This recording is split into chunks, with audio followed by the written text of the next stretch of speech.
Hey, in this video I'll show you how to lock apps with Face ID or passcodes on iPhone. It's actually an updated method that works on iOS 17. The previous methods I have seen do not work. I've tried them out.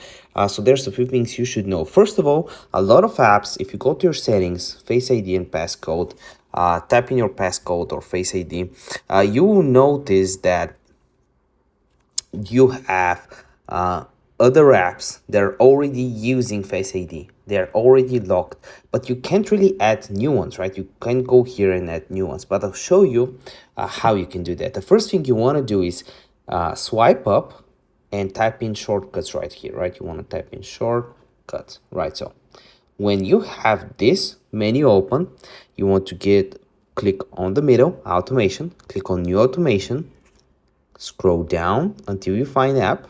You want to click on app right here, and here you can choose an app. I'll click choose, type in, for example, I don't know, calculator or Instagram or whatever. Let's say you want to do photos, click on done, and here you want to click on run immediately, click on next. And the new thing about iOS 17 is that you need to click on new blank automation. This was what the other videos were missing. You want to click on add action and type in lock screen. Here it is, type it in, and here it is. You click on done, and now every time you open up photos, you need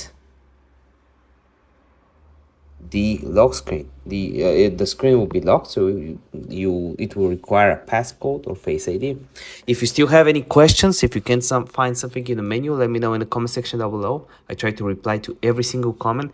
If the video did help you out, like it for the algorithm. See you next one.